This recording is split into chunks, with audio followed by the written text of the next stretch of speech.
কিছুটা পরিমাণ স্পিডিং করা যেতেছে। তারপরে স্পিডিং করতে গেলে অনেক সময় যেটা জিনিসটা খেয়াল রাখতে হয় সেটা হচ্ছে যে অনেক সময় জনগণ আমাদের বিশেষ করে সুপারম্যান ব্যাটম্যানরা রাস্তার উপরে চলে আসে, ওনারা হচ্ছে যে আপনার হাত দিয়ে আপনাকে থামাই দেওয়ার চেষ্টা করবে। অর্থাৎ আপনি যদি অনেক বেশি স্পিডে থাকেন তাহলে ওই মুহূর্তে এসে আপনি খেল হারাই ফেলার সম্ভাবনা অনেক গুণ বেশি। ঠিক আছে, তো আমরা এখন উত্তর স্টেশনের খুব কাছাকাছি চলে আসছি। আমার ভয়েসটা কেমন শোনা যাচ্ছে এটা কাইন্ডলি একটু আপনারা কমেন্ট করে জানাবেন। আর অবশ্যই আমাদের সাপোর্ট করবেন, যেহেতু নতুন তো অনেক ধরনের ভুল ত্রুটি হইতে পারে, তো এই ভুলগুলোকে যাতে পরবর্তীতে সংশোধন করতে পারি সেটার জন্য অবশ্যই আপনাদের সাপোর্ট অনেক বেশি দরকার। এটা হচ্ছে উত্তর স্টেশন। তো আমি এই উত্তর স্টেশনের এই জায়গাটা ঘুরেই আমি হচ্ছে একদম মেইন রোড দিয়ে আমি একটু ঘুরে আসছি।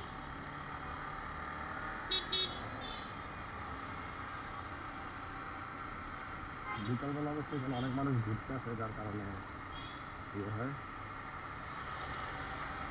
জায়গাটা একটু মানে রাস্তাতে জায়গাটা। আর এটা হচ্ছে পুরোটা মেট্রো স্টেশন, উপর হচ্ছে আপনার মেট্রো রেলের রাস্তাটা দেখা যাচ্ছে।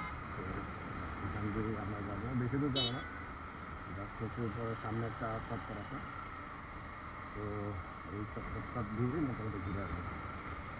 আপাতত খুব বেশি দূর যাবো না। এক্সিলেন্ট একটু স্পিডিং করতে, কিন্তু রাস্তার যে অবস্থা স্পিড উঠানোটাই টাফ। 40 বিয়াল্লিশ, আমি বেসিক্যালি সবসময় 40 42-এ বাইক রাইড করার চেষ্টা করি। তো কখনোই আমি স্পিড অত বেশি উঠাই না, হাইয়েস্ট গেলে 60 to 70+ আমি বাইক চালাই। তো আপনারা কারা কারা এই গতিতে বাইক চালান তারা কাইন্ডলি একটু আমাকে কমেন্ট করে দেবেন। আমার গন্তব্য, আমি এখন এই জায়গায় এই গোলচত্বরটা দিয়েই আমি মূলত ঘুরবো, কারণ সামনে বেশি দূর যাবো না।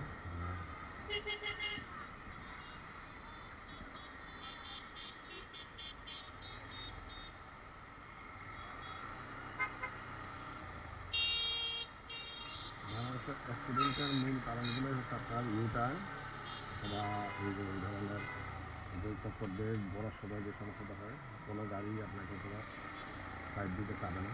সবাই হচ্ছে চাইবে যে সবাই সবার আগে দৌড়াইতে, মানে দৌড়ানোর জন্য চায়। এই যে এটা হচ্ছে আমাদের উত্তর স্টেশন যে রাস্তাটা, তো এইখানে মোটামুটি একটু স্পিডিং করা যায়। মাঠের মধ্যে আমি স্পিডিং করলে এখানে স্পিডিংটা করি। তো দেখা যাক আসলে আজকে ক্যামেরার আমার ভিজুয়ালিটি কেমন ছিল। আশা করি অতটা খারাপ হবে না, ইনশাল্লাহ ভালোই হবে। এখন আমি মোটামুটি 65 to 66 to 70 কাছাকাছি চালাচ্ছি। সবসময় আমি যেটা মাথায় রাখি, সেফটি ফার্স্ট। আর আপনারা অবশ্যই রাস্তার মধ্যে এই ধরনের কাটাকুটিগুলো খেয়াল রাখবেন। অনেক সময় স্পিডিং করতে গেলে দেখা যায় যে বাংলাদেশের রাস্তায় ছোটো ছোটো কিছু গর্ত থাকে, এই গর্তগুলোই হচ্ছে আপনার অ্যাক্সিডেন্টের মূল কারণ হয়ে দাঁড়ায়। তো আমি বেসিক্যালি হচ্ছে হেলমেটটা ইউজ করি। আর সবসময় একটা ভালো দামের একটা হেলমেট কিনবেন। ভালো দামের হেলমেট আপনাকে যেটা করবে সেটা হচ্ছে আপনাকে সবসময় সুরক্ষা দেবে। হ্যাঁ, আমার ডেস্টিনেশনের সামনে দিয়ে দাঁড়াবো, তো আমি হচ্ছে সামনে একটা চা দোকানে চলে যাবো, এখান থেকে একটু চাটা খাবো।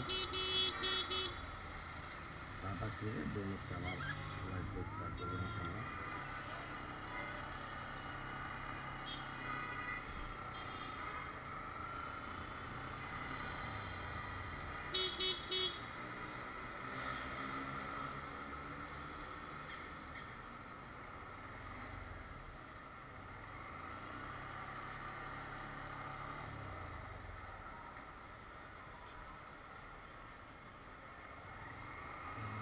Parking line.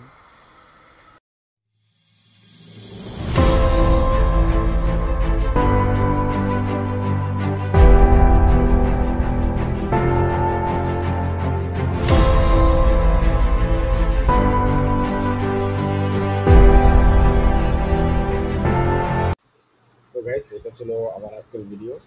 আপনারা সবাই আমার সাথে থাকবেন। আমি চেষ্টা করেছি দিয়াবাড়ি জায়গাটা আপনাদেরকে এক্সপ্লোর করে দেখানোর জন্য।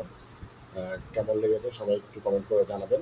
আর সবাই আমার চ্যানেলের সাথে থেকে আমাকে লাইক এবং সাবস্ক্রাইব করবেন। আর যারা অলরেডি সাবস্ক্রাইব করেছেন তাদেরকে অনেক বেশি ধন্যবাদ। ধন্যবাদ সবাইকে আমার সাথে থাকার জন্য।